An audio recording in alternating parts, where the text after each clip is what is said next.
Willkommen bei Chess Live, präsentiert vom Verein für berufliche Weiterbildung. Wie Sie schneller und effektiver Englisch lernen, das hängt von der Unterrichtsgestaltung ab. Wir engagieren in unserem Teacher Trainer Center Top-Ausbilder wie zum Beispiel Chess. Deshalb unterrichten wir nach modernsten Lernmethoden. Chess Live zeigt in einem lebhaften Interview, wie moderne Lernmethoden zu besseren Lernergebnissen führen. Kompakt in 8 Staffeln auf YouTube. Sehen Sie dazu auch, wie ein idealer Unterricht abläuft und wie er sogar Spaß machen kann. Wir wollen, dass jeder Fremdsprachen lernen kann. Klicken Sie hierzu auf weiterbildunginhamburg.de und sehen Sie unser riesiges Sprachangebot und die schönen Räume in der City Nord. Und jetzt kommt Chess Live. Maybe once more also back to the lesson we saw or that you did. Can you maybe wrap up what multiple intelligences you used? What intelligences you used in that lesson? What intelligences I used? I mean, what did I... Yes, I used bodily kinesthetic intelligence. The gymnastics. I used interpersonal. I used... I think it's about it. Yeah. Yeah, I used these 2 I think. Okay, super. Yeah. All right, good.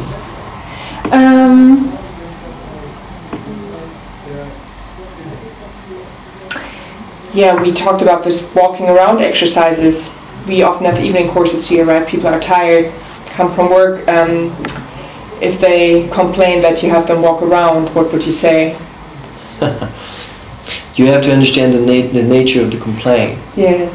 You know, some people would say that they're tired, but in fact, you know, the real reason for not getting out of the seats is because, you know, they don't believe, they think it's silly what you're doing. So if they think it's silly, maybe, you know, it's a good idea, like I said before, you know, to have a chat offline, as it were, and explain why you're doing this. If they're genuinely tired, students, yeah, if you teach an evening class, you know, students are tired. But I actually think, you know, that having them stand and move around, I mean, you know, you're not going to ask them to run around the block for 15 times, for God's sake. I actually think that if the students are tired, you know, having them stand and mingle for 5-10 minutes, actually, you know, it's actually good in the sense, you know, that it will wake them up. Yeah? But you can't overdo these things. If they're really, really tired, maybe you just want to do one mingle activity. Not 2 or 3 that you had planned. You see, that's what I said before. You always have to know, you know, what kind of mood, what kind of state, you know, your students are in when they show up for class. Yeah. Okay, good. Then there's other students who say mingling exercises are sport. How would you respond to that? Or, you know, these kinesthetic exercises. That's assuming that doing sports is bad for you. Or that doing sports is that moving around has no place in the classroom. Yes. Again, I would say that I would again talk to the student offline and explain why we're doing this. You know, I think, you know, what we have to do as teachers is you have to provide as many hooks as there are learning styles and intelligences. So you have to understand that you have to tell your students that, look, it might not work for you, but, you know, but I know that some other people really like these exercises, and my goal as a teacher is, you know, to try and make everybody happy. You say, okay, we're doing it today, but we're not going to do it next week. Again, explain. You're dealing with adults. I think, you know, when an adult student says, excuse me, why are we doing this? I don't think, you know, we shouldn't go, oh, how dare you? You know, I'm in charge here, you know. No, I think we should actually welcome the question. And it's if you ask me, it's a perfectly legitimate question to ask. So at that point, you better come up with this, with an answer that makes sense, or you're going to lose the group. So I'm assuming that you know why you're doing a certain thing in the classroom. Now, I'm not suggesting, however, okay, that we should give them a rationale for every single thing we do. I don't think it's a good idea to tell your students, look, the next exercise, we're going to do it because you seem a little bit tired, so I'm going to wake you up. No. Or the first exercise we're going to do is a warmer. Students don't need to have, they don't need to know the technical jargon, number one. And number two, they don't need to worry about, you know, why we're doing something unless they ask. If they ask or if they look skeptical, then yes, explain why we're doing something. But because otherwise you get lost in a notion of technicalities, technical jargon, that they shouldn't worry about. Yeah. Okay. Maybe one last question I would have. We also mentioned that before, but I think it really helps. More often, one of the main demands is some people complain about kinesthetic exercises, but also this thing in the communicative approach, more grammar, more grammar. We want more grammar. We talked about it briefly before, didn't we? But I mean, there's always a danger, that to me, it seems to me that a lot of students, but I suspect for a lot of teachers, there are two things. There is learning the language and learning grammar. But to me, it's absolutely idiotic to draw a line between grammar and vocabulary. To me, it makes no sense to talk about grammar in isolation. Grammar works with vocabulary. So what they call grammar, I call language. So we actually agree. It's just a question of terminology. yes. Because when they ask for more grammar, I say, look, okay, would you call this grammar? And I put up on the board something like, by the way, or just, or like. They say, most of the time they say, no, that's not grammar. Because see, that's not what they mean. What they mean by grammar most of the time is tenses.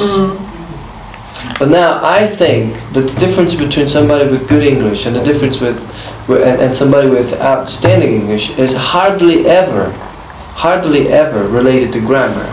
But it's more related, to the way they use grammar, okay, in conjunction with vocabulary and all these things. So in other words, it depends on the repertoire, lexical repertoire that they have. Most of the time, it's not down to the grammar they use. Yeah, that's one part of the story. The other part of the story is that I think we touched on this, earlier on when we discussed the students who come into the class. I think this happens to me. I work in France, as you know. I deal with very advanced students, young people. University students, 19, 20, 21 years old. And often, they too ask for more grammar. And when I ask them, look, what kind of grammar do you want? They want tenses, okay. And then I ask them the very simple question. Okay, when you were in school, what did you do? Okay, what did your teachers do? And inevitably they say, we did grammar. And then I ask another simple question. How long did you study? How long have you been studying English? Or how long did you study English in school? Let's say 6, 7, 8, 9, it varies, years. And I said, today you're intermediate or upper intermediate, okay? You're still far, okay, from where you want to be. Did it work? Let's say no, because otherwise you wouldn't be here. And yet, it didn't work, but you're still asking for the same thing. Now, how sensible is that? But see, there is a reason for that. I think, people keep asking for the same things because of fear doing new, different things. People are much more secure doing something, even if they dip down, if they know that particular thing didn't work in the past. So you need to interpret, what people are really saying to you. You need to be able to read between the lines. What do you mean by grammar? Shama, look, we're doing lots of grammar. What you call grammar, I call it something else, but we're talking about the same thing. I say, what's more important for you? To be able to conjugate tenses, or to be able to express yourself with more complex, sophisticated language in a vast number of topics, on a vast number of topics, and inevitably say no, the second. So you need to win them over. You need to explain, but not in the sense that you need to impose your own point of view. Not in the sense of look, I'm boss here, I'm calling the shots. No, but you need, you are the expert here. You're the professional. Like I said, students have all kinds of funky ideas when it comes to language learning. Okay. They all have all this, folk wisdom, when it comes to learning a language. I think, it's not necessarily, they don't necessarily know what's best for them. Yes. Yeah. So you don't want to tell them, look, you lowly students, you know nothing about these things. I'm the expert, whatever I do, what I say. No. But sometimes I think, you know, that a real detailed explanation, perhaps even in the student's mother tongue, I think it goes a long way. That's normally what I do. Okay.